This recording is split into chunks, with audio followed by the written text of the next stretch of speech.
एखादा राजकीय मेळावा नाही।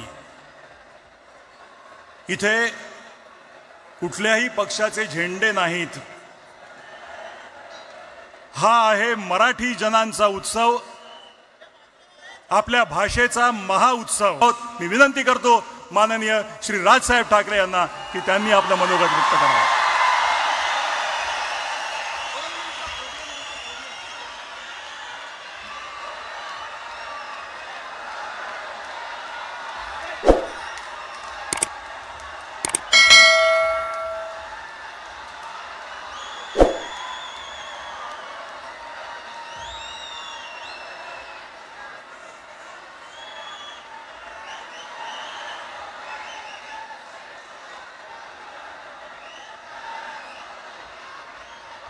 Check.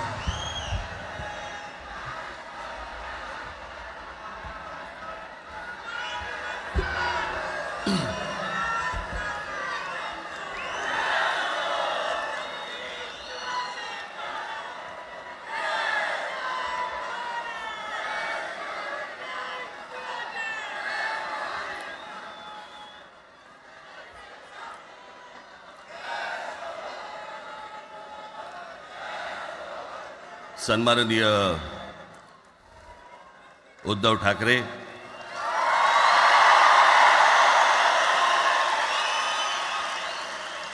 आणि माझ्या जमलेल्या सर्व तमाम मराठी बांधवांनो, भगिनींनो आणि मातांनो,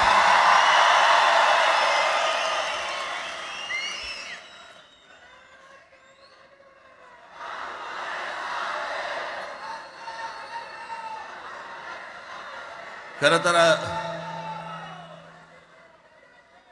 दोघांची भाषणं संपली ना की एकत्र आरोळ्या ठोका।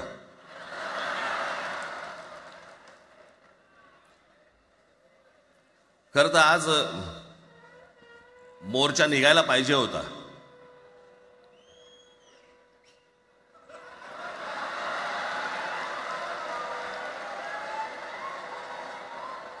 तोंडानेच आहे ना।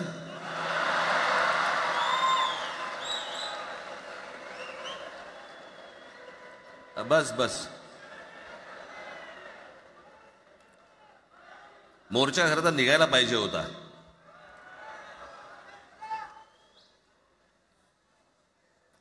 मराठी माणूस कसा सर्व बाजूने एकवटतो याचं एक चित्र मोठ्या प्रमाणावरती उभं राहिलं असतं।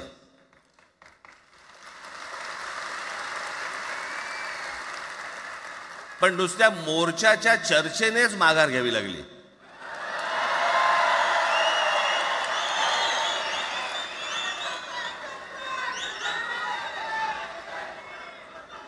खरं तर आजचाही मेळावा हा खरं तर शिवतीर्थावरती मैदानात व्हायला पाहिजे होता।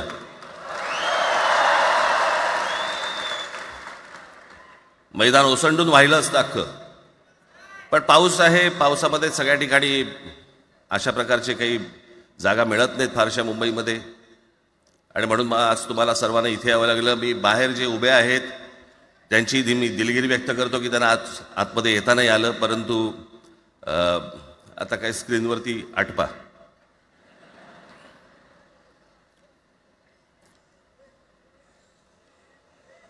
मी माझ्या मुलाखतीमध्ये एक म्हटलं होतं की ज्याच्यातनं या सगळ्या गोष्टी खरं तर सुरू झाल्या, आणि मी असं म्हटलं होतं की कोणत्याही वादापेक्षा आणि कुठच्याही भांडणापेक्षा महाराष्ट्र मोठा आहे।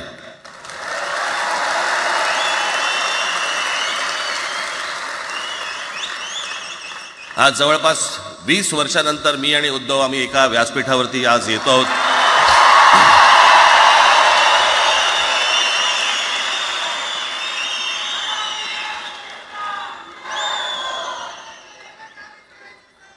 जे माननीय बाळासाहेबांना जमलं नाही, जे अनेकांना जमलं नाही आम्हाला दोघांना एकत्र आणायचं, ते देवेंद्र फडणवीसला जमलं।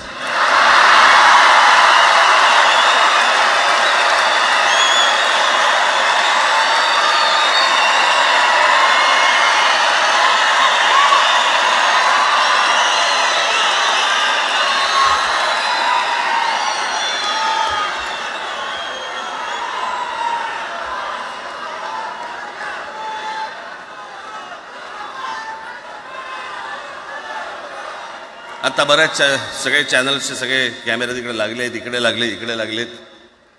आता संध्याकाळी सगळं सुरू होईल. आता काय वाटतं, काय दोघांची बॉडी लँग्वेज कशी होती? कोणी कमी हसलं का, कोणी जास्ती हसलं का, कोणी बोलतायत का? आपल्याकडे मूळ विषय सोडून इतर गोष्टींमध्येच फार रस असतो अनेकांना. खरं तर आजचा हा मेळावा, मोर्चालाही तीच घोषणा होती, आजच्या मेळाव्यालाही तीच घोषणा आहे की कुठचाही झेंडा नाही, मराठी हाच अजेंडा.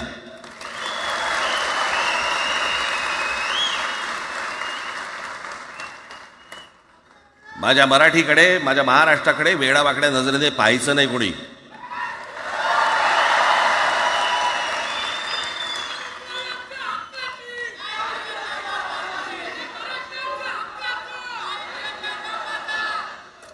ठरलं ना आपलं, सगळ्यात शेवटी द्यायच्या घोषणा. बसा, शांत बसा. खरं तर हा प्रश्नच अनाठाई होता, काही गरजच नव्हती. हे कुठून अचानक हिंदीचं आलं मला काही कळलं नाही मला.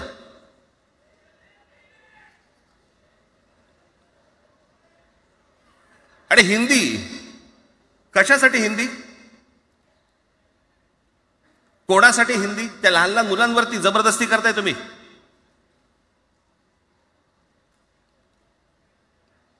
कोणाला विचारायचं नाही, शिक्षण तज्ज्ञांना काही विचारायचं नाही, कोणाला काही विचारायचं नाही. बस आमची सत्ता आहे, आमच्याकडे बहुमत आहे, आम्ही लादणार. तुमच्या हातात सत्ता असेल ती विधान भवनात, आमच्याकडे सत्ता आहे रस्त्यावर.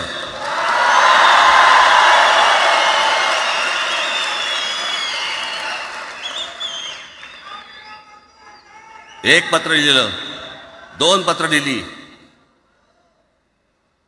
नंतर ते दादा भुसे माझ्याकडे आले. मला म्हणाले की आम्ही काय म्हणतो एवढं समजून तर घ्या, एवढं काय म्हणतो एवढं ऐकून तर घ्या. म्हटलं दादा तुम्हाला एक गोष्ट सांगतो, तुम्ही काय सांगता ते ऐकून घेईन पण ऐकणार नाही.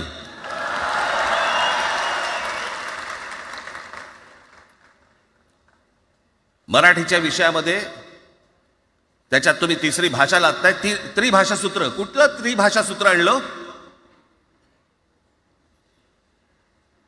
त्रिभाषा सूत्र ज्या वेळेला आलं ते फक्त सेंट्रल गव्हर्नमेंट आणि राज्य सरकार, केंद्र सरकार आणि राज्य सरकार यांच्यामधल्या दुव्यासाठी म्हणून हे त्रिभाषा सूत्र फक्त आणलं. आज कोर्टातही नाही, तुम्ही हायकोर्टात जा, सुप्रीम कोर्टात जा, इंग्रजीमध्ये सगळ्या गोष्टी होतात. कुठे आहे त्रिभाषा सूत्र? मग मला सांगायला लागले म्हणे केंद्रीय शिक्षण धोरणामध्ये, त्या धोरणातही नाही राह, केंद्राच्या शिक्षण धोरणात, इतर कोणत्या राज्यातही नाही.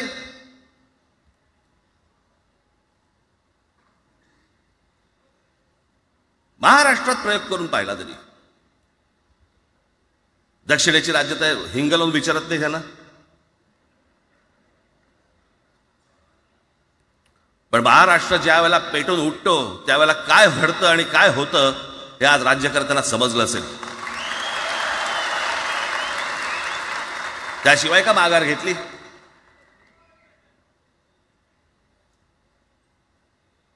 विनाकारण आणलेला विषय होता. मी त्याशी त्या भोसेंना सांगितलं, म्हटलं मला सांगा उत्तर प्रदेश, बिहार, राजस्थान, मध्य प्रदेश कोणती तिसरी भाषा आणणार आहात? खरं तर आणली पाहिजे.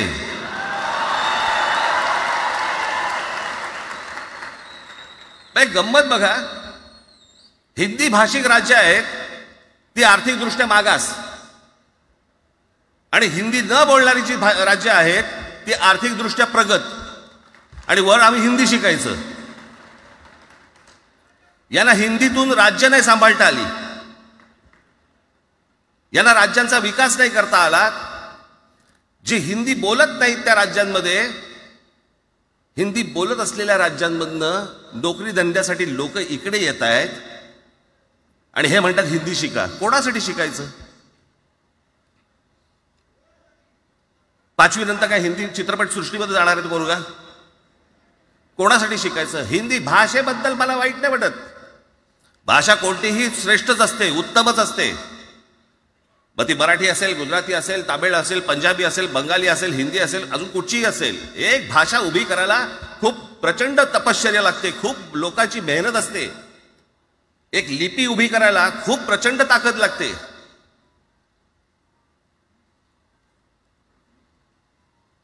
अशाच भाषा काय उभ्या राहत नसतात.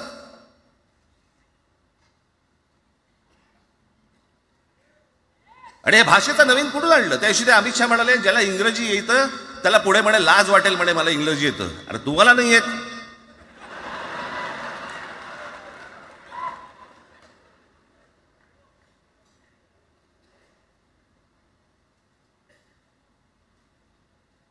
या संपूर्ण हिंद प्रांतावरती 125 वर्ष, 1400 वर्ष मराठ्यांनी राज्य केलं.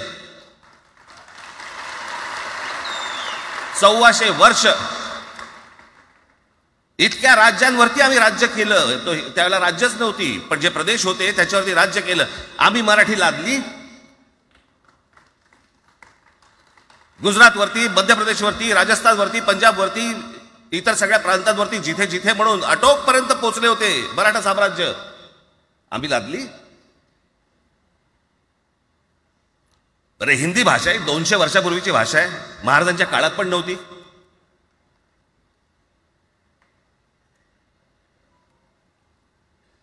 कशासाठी आणि कोणासाठी आणि काय करायचे नेमकं?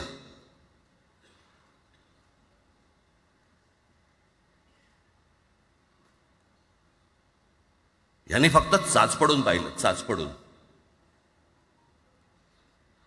मुंबई स्वतंत्र करता येते का याच्यासाठी अगोदर जरा थोडंसं भाषेला डिवचून बघू. महाराष्ट्र शांत राहिला तर पुढे ते पाऊल टाकू.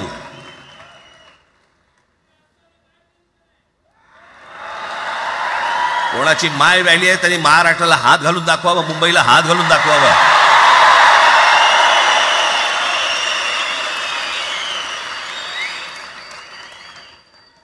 त्या मजाक वाटला काय? आम्ही शांत आहोत याचा अर्थ गांडू नाही आहोत.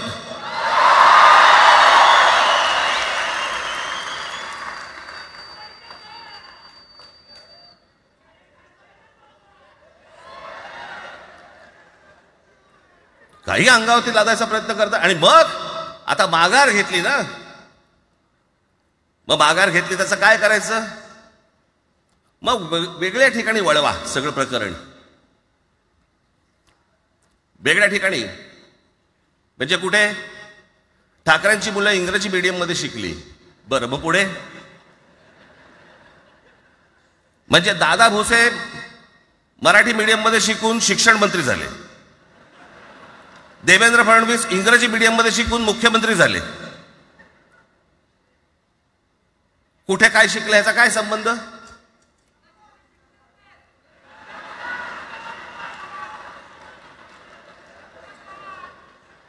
अहो कोणाकोणाची मुलं इथे परदेशामध्ये शिकतायत, याद्या आहेत आमच्याकडे.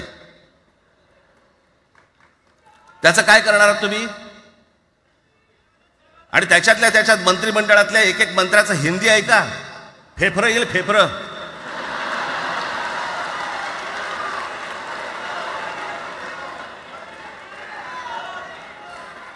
हे असले प्रश्न महाराष्ट्रातच विचारले जातात. आता मी तुम्हाला अजून एक गोष्ट सांगतो.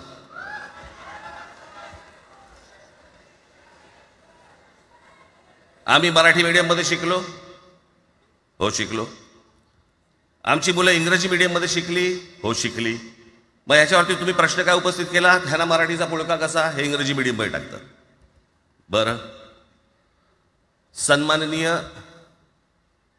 माननीय बाळासाहेब ठाकरे आणि माझे वडील श्रीकांत ठाकरे हे इंग्रजी मीडियम मध्ये शिकलेले आहेत. या दोघांवरती तुम्ही मराठीबद्दल शंका घेऊ शकता का?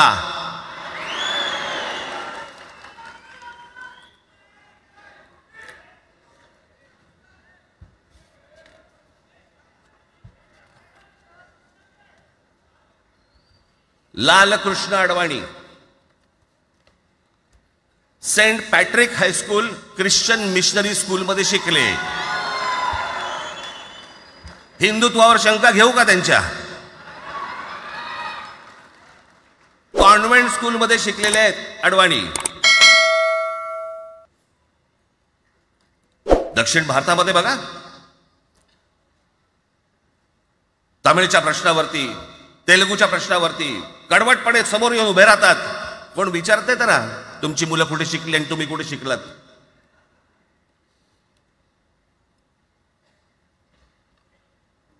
उद्या मी हिब्रू भाषेत शिकीन आणि मराठीपणाचा कडवट अभिमान बाळगीन. काय प्रॉब्लेम आहे?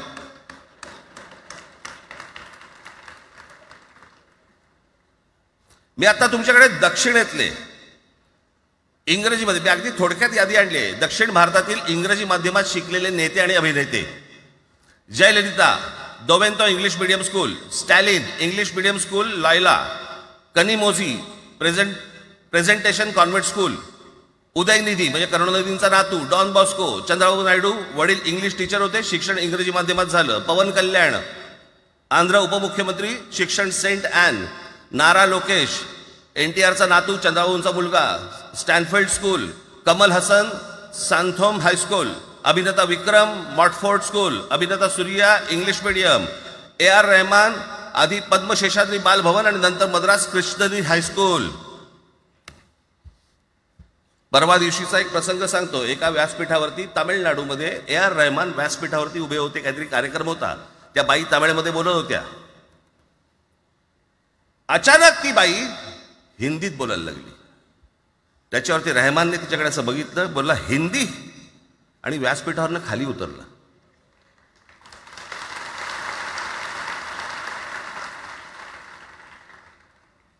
तुमचा कडवटपणा हे तुम्ही शिक्षण कुठे घेतले याच्यावरती नसतो, तो कडवटपणा तुमच्या आतमध्ये असावा लागतो.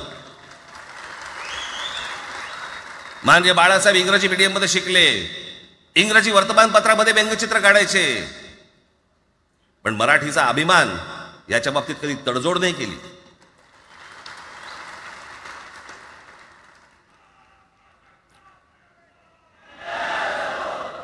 म्हणे एक भाषा म्हणे सगळ्यांनाच बांधून ठेवते. कुठची एक भाषा? आजपर्यंत काय वाकडं झालं? म्हणजे आपल्या संरक्षण खात्यामध्ये घ्या, आपल्या संरक्षण खात्यामध्ये जेवढी रेजिमेंट्स आहेत, मी फक्त तुम्हाला नावं वाचून दाखवतो.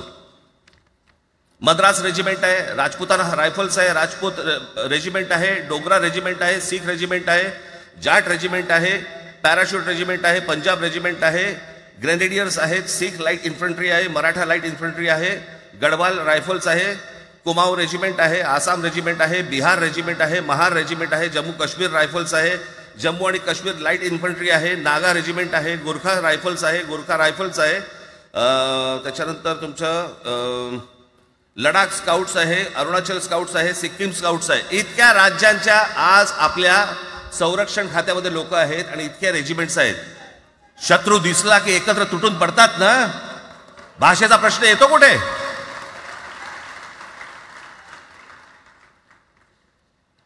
या देशामध्ये जेव्हा भाषावार प्रांतरचना झाली तीच या गोष्टींसाठी झाली ना, की प्रत्येक भाग तसे भाषांचे होते म्हणून. मग या सगळ्या गोष्टी का सुरू केल्यात तुम्ही?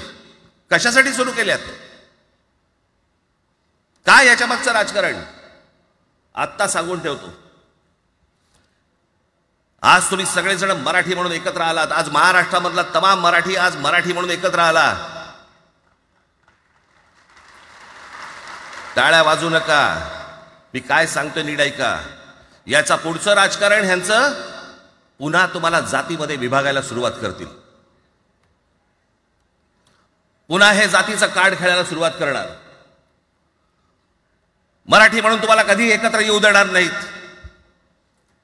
हे जातीपातीमध्ये विभागायला सुरुवात करतील. आता हे सुरू केलं. काल कोणीतरी ते व्यापाऱ्याच्या कालफडीत मारली मीरा भाईंदरला. त्याच्या काय इथे लिहिलं होतं काय गुजराती?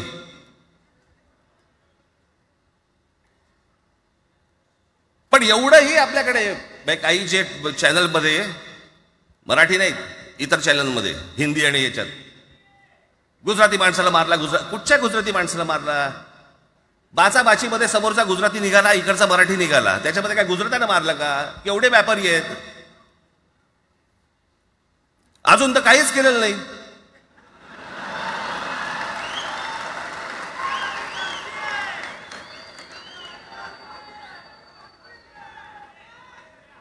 अर्थात त्यांना मराठी आली पाहिजे याच्याबद्दल वाद नाही. विनाकारण उठसूट काय मारामारी करायची गरज नाही आणि मारायचीही गरज नाही. पण जर जास्ती नाटकं केली तर कानाखाली आवाज काढलाच पाहिजे तुम्ही. पण चूक त्यांची असली पाहिजे. आणि एका गोष्टीचं लक्षात ठेवा, अशी कधी गोष्ट कराल त्याचे व्हिडिओ काढू नका.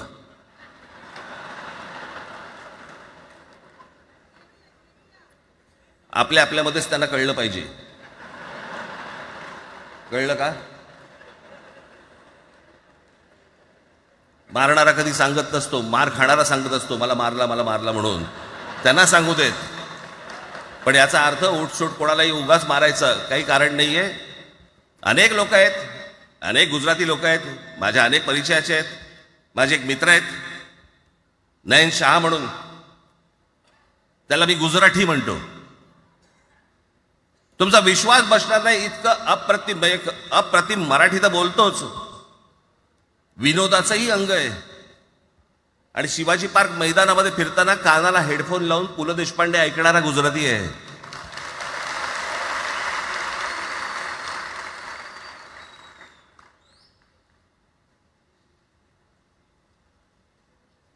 मी मगाशी तुम्हाला सांगितलं की हे मराठीचं बाळकडू, आमच्यासाठी ते बाळकडूच होतं.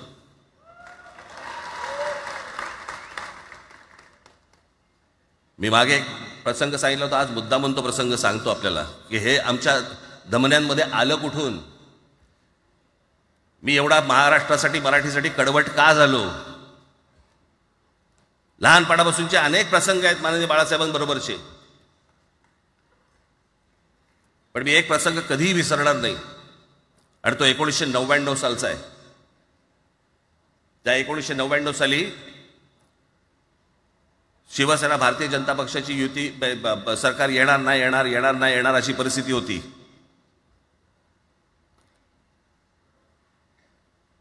पवार साहेब त्यावेळेला त्यांनी राष्ट्रवादी काँग्रेस पक्ष स्थापन केला होता. वेगवेगळे लढले होते. आणि मग सगळ्या त्या वादामध्ये, शिवसेना भारतीय जनता पक्षाच्या त्या वादामध्ये काहीच होईना. दिवसामागून दिवस चाललेत, परंतु काही होईना. एके दिवशी मी मातोश्रीला खाली बसलो होतो, दुपारची वेळ होती. अचानक 2 गाड्या लागल्या. साधारणपणे 3:30-4 वगैरे वाजले असतील. ते दरवेळेला नाव विसरतो. पुण्याचं कोणतो जावडेकर, प्रकाश जावडेकर आणि काही मंडळी आली. मला म्हणाले राज बाळासाहेबांना अर्जंट भेटायचं आहे. म्हटलं आत्ता ते भेटणार नाही. म्हटलं ती त्यांची झोपायची वेळ आहे. नाही म्हणे अर्जंट आहे म्हणे. म्हटलं नाही भेटणार. म्हटलं मी तुम्हाला सांगतो. म्हटलं काय विषय काय? म्हटलं मी बोलायचं काम करतो. म्हटलं काय विषय काय? आणि त्यांना सांगा मुख्यमंत्री पदाचा विषय झालेला आहे. म्हटलं अच्छा, अरे वा. म्हटलं काय झालं? सुरेशदादा जैन यांना दोन्ही बाजूने आम्ही ठरवलंय की त्यांना मुख्यमंत्री करायचं. एवढं फक्त बाळासाहेबांना सांगायचं. ठीक आहे. मी वर गेलो. रूममध्ये काळोख, शांतता. आम्ही अरे तुरेमध्ये बोलायचो म्हणून मी हाक मारली. म्हटलं हे काका गाढ झोपले होते. म्हटलं काका उठ. ए काका उठ. माझ्या बघितलं माझ्याकडे. काय रे? म्हटलं नाही ती सगळे खाली जावडेकर वगैरे सगळी मंडळी आली आहेत. म्हटलं बरं मग? नाही ते म्हणतात ते मुख्यमंत्री पदाचा विषय झाला आहे म्हणून. म्हटलं पण ते म्हणाले काय झालं? ते म्हणाले सुरेशदादा जैन यांना मुख्यमंत्री पदासाठी दोन्ही जणांनी सांगितलं की करायचं म्हणून. असं माझ्याकडे बघितलं त्यांनी. त्यांना जाऊन सांग, महाराष्ट्राचा मुख्यमंत्री मराठीच होईल, दुसरा कोणी होणार नाही.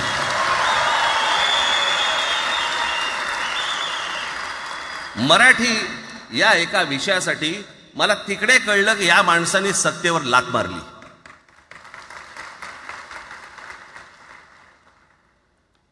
हे संस्कार ज्या पोरावरती झाले असतील, तो मराठीसाठी तडजोड करेल काय? बाकी सगळ्या युत्या आघाड्या सगळ्या कुठच्याही गोष्टी होत राहतील, महाराष्ट्र, मराठी, मराठी माणूस, मराठी भाषा याच्यावर तडजोड होणार नाही, कोणत्याही परिस्थितीत होणार नाही.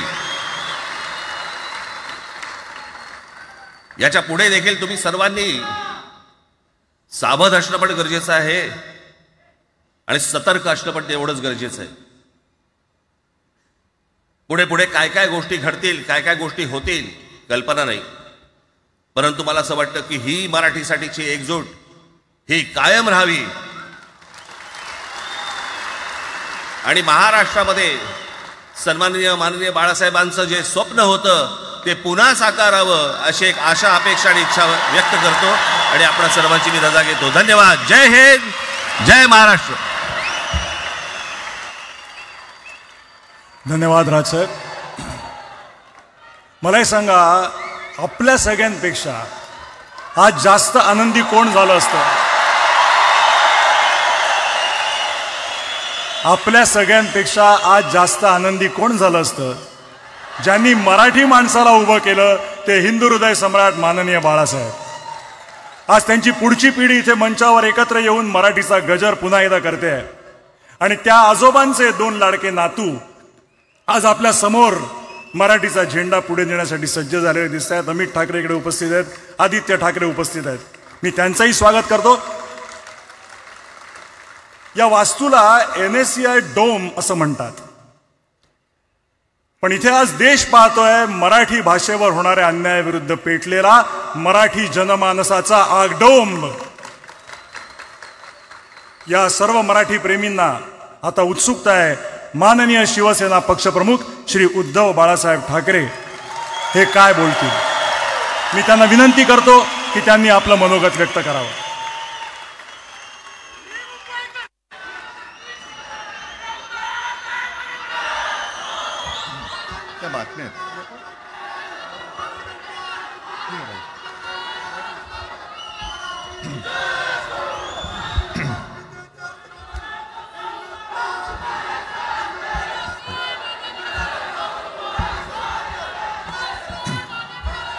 बऱ्याच वर्षानंतर राज आणि माझी भेट व्यासपीठावरती झाली. आता पंचायत अशी आहे की त्यांनी मला सन्माननीय उद्धव ठाकरे असं बोललेलं आहे.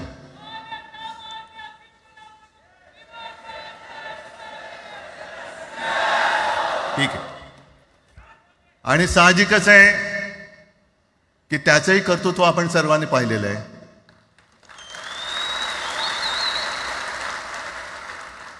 म्हणून माझ्या भाषणाची सुरुवात करताना सन्माननीय राज ठाकरे आणि जमलेल्या माझ्या तमाम मराठी हिंदू बांधवांनो, भगिनींनो आणि मातांनो,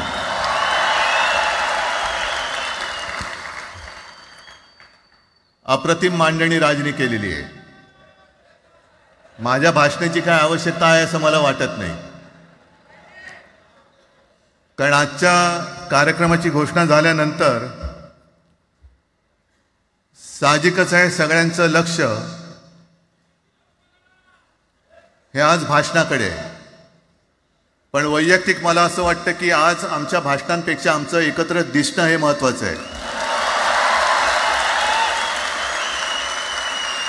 सर्वप्रथम इकडे समोर सगळेजण बसलेत, ज्यांनी ज्यांनी मराठी भाषेसाठी पक्षभेद विसरून एक मराठी माणसाची वज्रमूठ दाखवली, त्या सगळ्यांना धन्यवाद देतोय. दीपक पवार पण त्याच्यात आहेत, सगळेच आहेत, मुणगेकर साहेब आहेत, सुप्रियाताई आहेत, सगळेच आहेत.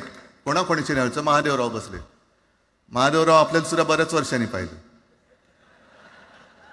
काय वेळेला काय जानकर बी अनजान होते, असं होतं. पण एक गोष्ट नक्की की आमच्या दोघांमध्ये जो काही अंतरपाठ होता तो अनाजी पंतांनी दूर केला.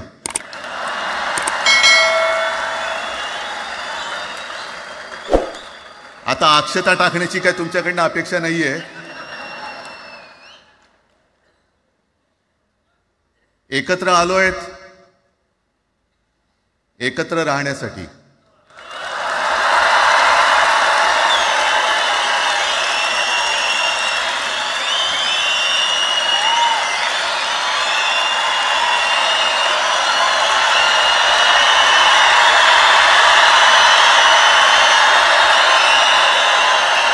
आणि मला कल्पना आहे,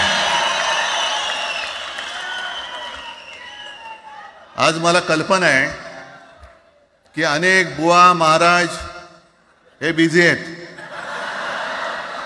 कोण लिंब कापतंय, कोण टाचण्या मारतंय, कोण गावी जाऊन अंगारे दुपारे करत असेल, रेडे कापत असतील. त्या सगळ्यांना सांगतो, या सगळ्या भोंदूपणा विरुद्ध माझ्या आजोबांनी लढा दिला होता आणि त्यांचे आम्ही वारसदार म्हणून तुमच्यासमोर उभे ठाकलेलो आहोत.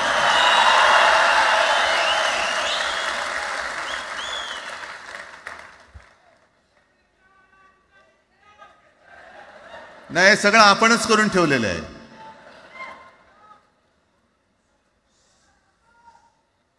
भाषेवरनं जेव्हा एखादा विषय निघतो तेव्हा तो केवळ वरवरचा धरून चालणार नाही. मधल्या काळामध्ये अगदी दोघांनी, म्हणजे मी काय राजनैतिक आणि आपण सगळ्यांनी या नतद्रष्टांचा अनुभव घेतलेला आहे. वापरायचं आणि फेकून द्यायचं. आता आम्ही दोघं मिळून तुम्हाला फेकून देणार आहोत. आजपर्यंत वापर करून घेतलात. अरे डोक्यावरती जर का शिवसेना प्रमुख नसते तर तुम्हाला ओळखत कोण होतं या महाराष्ट्रामध्ये? कोणत्या भाषेत बोलत होतात? अगदी राज, तू सगळ्यांची शाळा काढली, मला एका प्रश्नाचं उत्तर पाहिजे, मोदींची शाळा कोणती? सगळ्यात उच्च शिक्षित आहेत.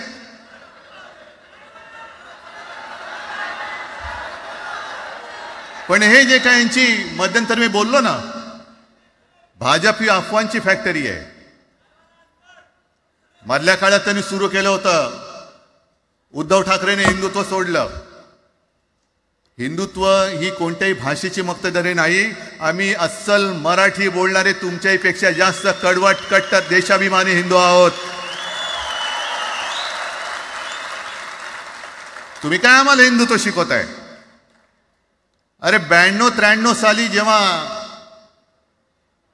जे काय घडलं, देशद्रोही मातले होते, तेव्हा मुंबईतल्या अमराठी लोकांना सुद्धा हिंदू म्हणून माझ्या शिवसैनिकांनी, शिवसेना प्रमुखांच्या शिवसैनिकांनी व मराठी माणसांनी वाचवलेलं आहे. आणि देवेंद्र फडणवीस आज जे बोललेत, बातम्या आले सगळीकडे, मी इकडे बातम्या आणल्या आहेत. भाषेच्या नावाखाली गुंडगिरी सहन केली जाणार नाही. जर महाराष्ट्रामध्ये मराठी माणूस न्याय मागण्यासाठी आंदोलन करत असेल आणि त्याला जर का तुम्ही गुंड म्हणत असाल तर आम्ही गुंड आहोत. आम्ही गुंड. न्याय मागणं म्हणजे गुंडगिरी नाहीये. आणि जर का गुंडगिरी केल्याशिवाय तुमच्या दरबारी न्याय मिळत नसेल तर आम्ही गुंडगिरी करूच.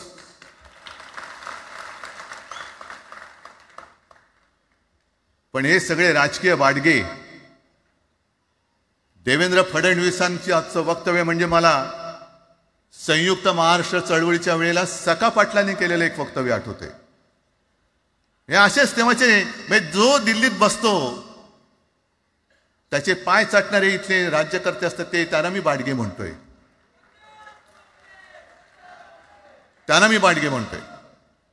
कारण संयुक्त महाराष्ट्र चळवळीमध्ये मुंबई आपल्याला आपण मिळवली. आपण म्हणजे आपण मराठी माणसांनी.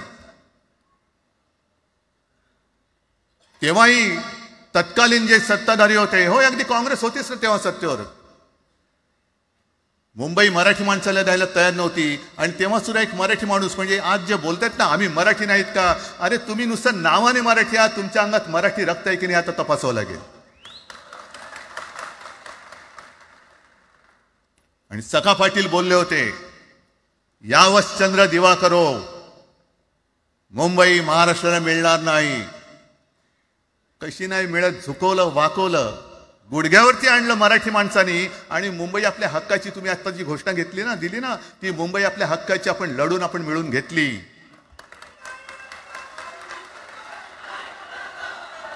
कशासाठी हा सगळा तुम्ही घोळ घालता? पण याच्या मागे मी जे माझ्या डोक्यात जो एक विचार आहे, पटतं की नाही बघा. हे यांचं सध्या जे काय चालू आहे, म्हणजे आधी आपल्याला सुद्धा वाटलं होतं, कारण तेव्हा काश्मीरमध्ये 370 कलम होतं, ते हटवण्यासाठी शिवसेनेने पाठिंबा दिला. आणि तेव्हा यांनी घोषणा दिली होती, एक निशाण, एक प्रधान, एक विधान. बरोबर आहे, देश एक असला पाहिजे, संविधान एक असलं पाहिजे, निशाण सुद्धा एकच, तो आपला तिरंगा असला पाहिजे. भाजपचं भांडी पुसायचं फडकं असतं कामा नये. ते फडकं म्हणजे आमचा राष्ट्रध्वज नाहीये, पण ते सगळं चाललंय एक एक एक एक. त्याच्यानंतर आता नवीन एक टुमणं काढलं, 1 नेशन 1 इलेक्शन. म्हणजे हळुवारपणाने हे सगळं काही एक एक एक करत, हिंदी, हिंदू, हिंदुस्तान, हिंदू आणि हिंदुस्तान मान्य आहे, पण हिंदीची सक्ती आम्हाला मान्य नाही. तुम्ही किती कमिट्या करा, हिंदीची सक्ती तुमचे 7 पिढ्या उतरल्या तरी आम्ही लावू देत नाही.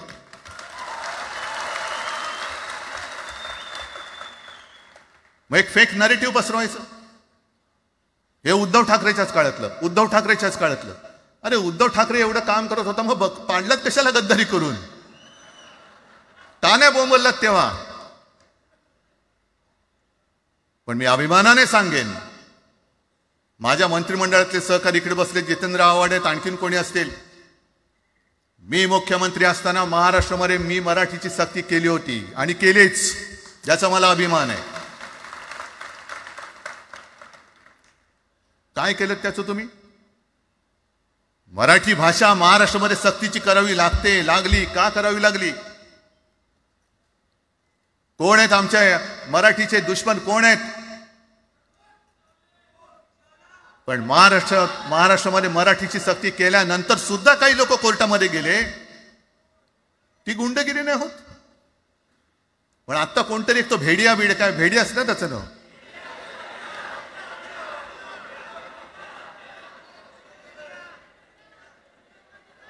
ही यांची सगळी पिलावळ आहे. तोडा फोडा आणि राज्य करा. आपण ज्या काही गोष्टी केल्या होत्या, हे म्हणतात म्हणे शिवसेनेने आजपर्यंत काय केलं. शिवसेना म्हणजे आता राज, मी तुला असं माझ्या सोबतच घेतो, कारण आपण तेव्हा एकत्रच होतो, आता सुद्धा पुढे एकत्र चाललेलो आहोत. त्याच्यामुळे आपलं सगळं तेव्हाच म्हणतोय, आपला एवढ्या वर्षाचा कालखंड. मराठी माणूस म्हणे मुंबई बाहेर नेला. मराठी माणूस आम्ही मुंबई बाहेर नेला असं जर का तुम्हाला वाटत असेल, तर 14 सालानंतर तुम्ही मुंबई आणि महाराष्ट्राचे जे काही लचके तोडलेत, मुंबईतून सगळे उद्योगधंदे, महाराष्ट्रातून उद्योगधंदे सगळे पळवले, आर्थिक केंद्र गेलं, हिरे व्यापार गेला, मोठमोठी ऑफिसेस गेली. आपल्याकडे येणारे उद्योगधंदे जे आपल्या काळात येत होते ते कुठे गेले? मग काय तेवढाच हिंदुस्थान किंवा तेवढाच सगळे हिंदू आहेत? तेवढेच हिंदू आहेत. आम्ही सगळं करत होतो, केलं होतं. पण तुम्ही पहिल्या प्रथम आमच्यात गद्दारी करवलीत आणि तुम्ही आमचं सरकार पाडलं. ह्याचं कारण तुमचे जे मालक तिकडे बसलेले 2 व्यापारी, त्यांचे बूट चाटण्यासाठी तुम्ही हे सगळं करता.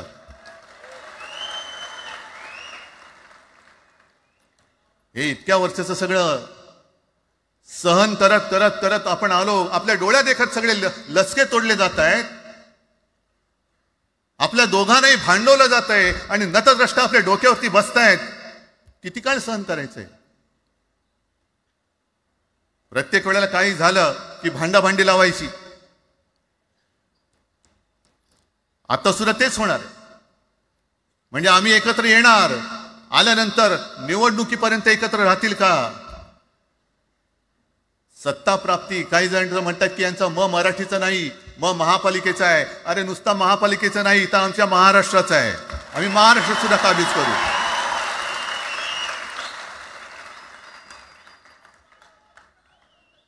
आज तर निवडणुका नाहीयेत. आमची सत्ता, सत्तेवरती जे शिवसेना प्रमुखांनी सांगितलं, अरे सत्ता काय, सत्ता येते आणि सत्ता जाते, पण आपली ताकद ही आपल्या एकजुटीमध्ये असली पाहिजे. दर वेळेला संकट आलं की आपण सगळे मराठी एकवटतो आणि संकट गेलं की आपणच एकमेकांमध्ये भांडायला लागतो. आता नको, हा नतद्रष्टपणा आता करायचा नाहीये, अजिबात करायचं नाहीये.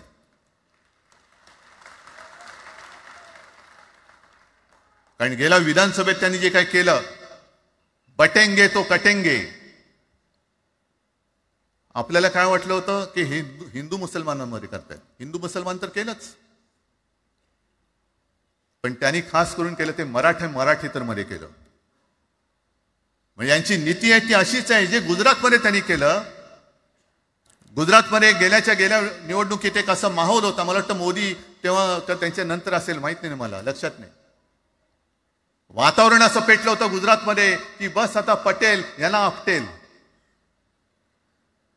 पण त्यांनी काय केलं बरोबर, पटेलांना भडकवलं, पटेलांना वेगळं केलं आणि पटेल तर सगळं एकत्र केलं.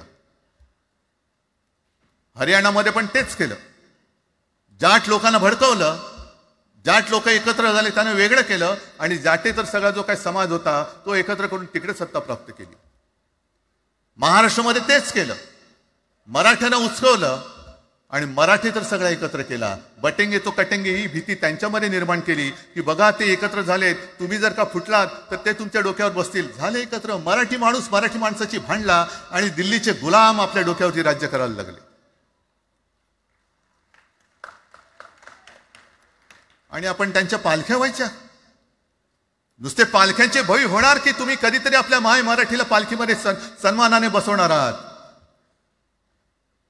बस झालं, आता यांची जोखड फेकून दिली पाहिजे. एकमेकांमध्ये भांडून त्यांचे जे काही डाव आहेत ते करत असतात. मी पेपरमध्ये बघितलं, काल बघितलं, आज बघितलं. आमचे पंतप्रधान जगभर फिरतायत. काय तो मोठा पट्टा घातलाय, स्टार ऑफ घाना. कुठे आला घाना देश? इकडे घाण आणि तिकडे घाना, स्टार ऑफ घाना. पण एका बाजूला मोदींचा फोटो आणि दुसऱ्या बाजूला माझ्या महाराष्ट्रामधला शेतकरी कर्जबाजारी झालाय, त्याला बैल सुद्धा तर पोचत नाही, बैल मिळत नाही, म्हणून त्या नांगराचं जोखड घेऊन तो शेती करतोय. मग एका बाजूला हा शेतकरी, त्याच्या खांद्यावरती गळ्यामध्ये ते नांगराचं जोखड आहे आणि तिकडे आमचे पंतप्रधान स्टार ऑफ घाना. लाज वाटली पाहिजे, लाज, खरोखर लाज वाटली पाहिजे. आणि आजच पेपरमध्ये बातमी आले, 2 बातम्या आल्या की लाडक्या बहिणीचं पोर्टल आता बंद, नव्याने नोंदणी होणार नाही. बसा बोंबलत आता. आणि त्याही पेक्षा सगळ्यात भयानक गोष्ट म्हणजे संपूर्ण देशामध्ये सगळ्यात जास्त कर्जबाजारी शेतकरी कुठे असतील तर ते आपल्या महाराष्ट्रामध्ये आहेत. महाराष्ट्र आता थांबणार नाही, कर्ज काढतच राहणार. आणि ही यांची जी काही खेळी आहे, आपापसात भांडवायचं. मी एक साधी गोष्ट केली होती, जितेंद्र तुम्हाला माहिती असेल, आपण तिकडे चौपाटीला, जिकडे बिर्ला मातोश्री का बिर्ला क्रीडा केंद्र काय आहे, मराठी रंगभूमीचं दालन, मराठी रंगभूमीचा इतिहास सांगणारं दालन, त्याची निर्मिती करण्याचे सगळे आदेश वगैरे राज्य सगळं झालं. आराखडा मंजूर केला मी. आणि 2-3 महिन्यापूर्वी बातमी आली की तो आराखडा यांनी केराच्या टोपलीत टाकला, ती जागा यांच्या मालकाच्या मित्राच्या घशात टाकतात. हा मराठीचा तुमचा अभिमान? मराठी भाषा भवनाची त्याचं भूमिपूजन मी केलं होतं. माझ्या सोबत अजित पवार होते उपमुख्यमंत्री. कुठे गेलं मराठी भाषा भवन? कुठे गेलं मराठी भूमीचं रंगभूमीचं दालन? का तुम्ही आमची मराठी मारतात? का तुम्ही आमच्यावरती सक्ती करता आहात? अनेकदा सांगितलं की आम्ही कोणत्याही भाषेच्या विरोधात नाही आहोत, पण जर आमच्यावरती सक्ती करण्याचा प्रयत्न केला तर आमची शक्ती काय ती एकदा तुम्हाला अशी दाखवू की पुन्हा तुम्ही कधी डोकंवर नाही काढणार, पुन्हा डोकंवर काढणार नाही. या सगळ्या गोष्टींकडे आपण आज एकत्र आलेलो आहोत. पुन्हा आपल्यामध्ये काड्या घालण्याचे उद्योग होतील, कारण त्यांचा धंदाच तो आहे. एकतर कुठे मी नेहमी सांगतो, कोणाच्याही लग्नामध्ये भाजपवाल्यानं बोलू नका. येतील मस्त श्रीखंड बासुंदी पोळ्या बिळ्या खातील आणि त्याला नवरा बायकोत भांडण लावून दुसऱ्या लग्नात जेवायला जातील. बरं एवढं केलं तरी बरं, नाही तर त्या पोरीलाच पळून घेऊन जातील, कारण ह्यांचं स्वतःच असं काहीच नाहीये. कोणत्याही लढ्यामध्ये कधी भाजपा नव्हता. अगदी संयुक्त महाराष्ट्राच्या चळवळीमध्ये सुद्धा भाजप हा सगळ्यात शेवटी आला आणि 57ची निवडणूक झाल्यानंतर सगळ्यात पहिल्यांदा बाहेर पडला. हे जनसंघ, तेव्हा त्यांचा जो राजकीय नाव होतं जनसंघ, यांच्याकडनं आम्ही देशाभिमान शिकायचा, यांच्याकडनं आम्ही महाराष्ट्राचा अभिमान शिकायचा. आणि आम्ही आपापसात भांडून ह्यांना सगळं काही बहाल करून टाकायचं, या सगळं विकून टाका, सगळा सत्यानाश करून टाका. अरे आपली मुंबईच्या शिंदड्या उडवल्या जात आहेत. अख्खी मुंबई कोणाच्या कशात घालतायत? कोणाच्या? बघत बसायचं सगळं. म्हणजे आज सगळ्यात जास्त जर कोणी जमिनीचा मालक मुंबईमध्ये असेल तो यांच्या मालकाचा मित्र आहे, अदानी. कोणाची जागा, कोणी रक्त सांडलं, कोणी रक्त सांडलं, कोणी ते हुतात्मा स्मारकाला वंदन करताना सुद्धा आपल्याला लाज वाटली पाहिजे. अरे त्यांनी तर रक्त सांडलं, बलिदान केलं, पण त्यांनी रक्त सांडून मिळून गेलेली मुंबई जर का आपण राखू शकणार नसू तर आपल्याला लाज वाटली पाहिजे, शरम वाटलं पाहिजे. म्हणून त्या रक्ताची शपथ घेऊन मुंबई आणि मराठीच्या रक्षणासाठी आपल्याला उभं राहायला पाहिजे. ठीक आहे, असतील, होते मत, पटली होती, पटले नसतील, पण याच्या पुढे मराठी आणि महाराष्ट्र धर्माचं रक्षण करणं. आमचा हनुमान चालीसाला विरोध नाहीये, पण मारुती स्तोत्र आम्हाला का विसरायला लावताय? मारुती स्तोत्र आहे ना, भीमरूपी महारुद्रा. आमचा जय श्रीरामला विरोध नाहीये, पण भेटल्या म्हटल्यानंतर राम राम हे म्हणणारे आम्हीच मराठी. हे तुम्ही आता जय श्रीरामची घोषणा द्यायला लागलात, पण जय जय रघुवीर समर्थ सांगणारे समर्थ रामदास त्यावेळेला आमचे होऊन गेले. त्यांनी आम्हाला पहिल्यांदा रामाची भक्ती शिकवली. त्याच्यामुळे यांचा काही आगा नाही, पिछा नाही. राजकारणातले हे व्यापारी आहेत, वापरा आणि फेका. तो एक गद्दार काल एक बोललाय, जय गुजरात.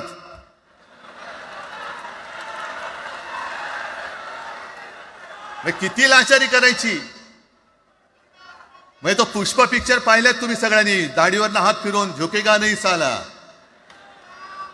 तसे हे गद्दार म्हणतात उठेगा नाही साला, कुछ भी बोलो उठेगाही नाही. अरे कसा उठणार? आहे का तुझ्याकडे उठण्यासारखं? म्हणजे विचार मी म्हणतोय.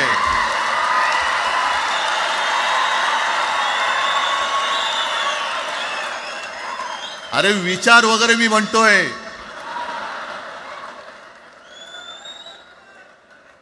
हिंदी भाषेच्या सक्तीला विरोध न करणारा बाळासाहेबांच्या विचाराचा पाईक असू शकेल? आपला मालक आला म्हणून त्याच्यासमोर जय गुजरात म्हणणारा आपल्या बाळासाहेबांच्या विचाराचा पाईक असू शकेल? मग आता जे मला वाटतं कुठल्या एबीपीचं होतं ना, उघडा डोळे बघा नीट. डोळे उघडलेत, पण आता जर का डोळे उघडले नाही तर पुन्हा कधी उघडण्याची वेळ येणार नाही, कायमचे मिटून जातील. आत्ताच डोळे उघडा, आत्ताच जागे व्हा. आणि आत्ता आलेली जाग जर का जाणार असेल तर मग मात्र स्वतःला मराठी आईची मुलं म्हणू नका, अजिबात म्हणू नका. आणि शिवसेना प्रमुखांनी जे काही शिकवलं, एक तर कोणावर अन्याय करू नका, पण तुमच्या अंगावर जर का कोणी हात उगारला तो हात जागेवरती ठेवू नका.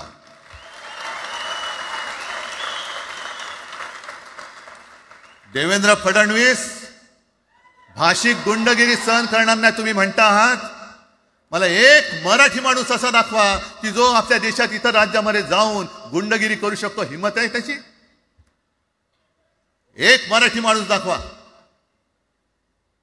पण तुमचे सगळे चेले चपाटे उठतायत, कोणावरही आरोप करतायत, तमाशे करतायत.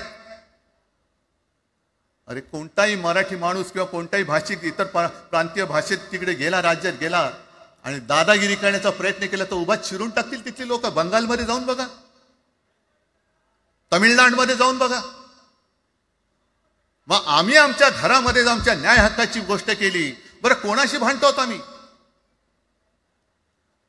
इथे सुद्धा काही अमराठी आले असतील, जसं राजने सांगितलं तसे आपले सगळ्यांचे अमराठी अनेक मित्र आहेत.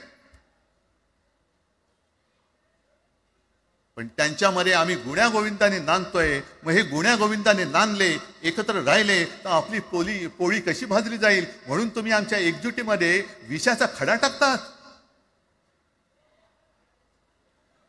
हे सगळे तुमचे डाव आता उघड झालेले. तुम्ही वाटेल ते करा.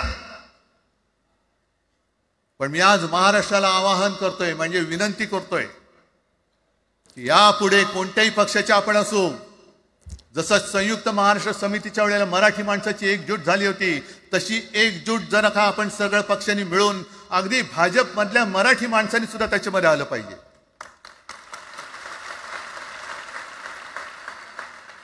का नाही यायचं? ज्या राज्यामध्ये राहता, ज्या मातीमध्ये तुम्ही जन्माला आलात, ज्या आईच्या पोटी जन्म घेतलात, तिचे उघड उघड जर का हे धिंडोडे काढणार असतील आणि आपण आपले पक्षीय भेदाभेद घेऊन त्यांना पायघड्या घालणार असू, तर असं षंडाचं जीवन जगण्यापेक्षा मेलेलं बरं. महाराष्ट्र हा शूरांचा आहे, वीरांचा आहे, दगडांचा आहे, पण यांच्यासारखा धोंड्यांचा नाहीये. ही आपण आता एक शपथ घेतली पाहिजे. घेताय तुम्ही? घेतलेत की एकजूट केवळ आमचा कार्यक्रम. मी राजला परवा फोन केला, अरे जसं काय आपल्या पिक्चरचा प्रीमियर होता असं सगळेजण विचारतात आज कसं येऊ. हा प्रीमियर असेल, पण आजपासून सुरुवात झालेली आहे. आजपासून सुरुवात झालेली आहे. एक तर आम्ही कोणाशी दादागिरी करणार नाही, पण कोणी दादागिरी केली तर आम्ही ती सहनही करणार नाही. शिवसेना प्रमुखांनी तेव्हा जे सांगितलं होतं तेच परत एकदा सांगतोय. मराठा मराठेतर, ब्राह्मण ब्राह्मणेतर, 96 कोळी 92 कोळी, स्पृश्य अस्पृश्य, घाटी कोकणी, हे सर्व भेदाभेद गाडून मराठी माणसाची भक्कम एकजूट बांधा.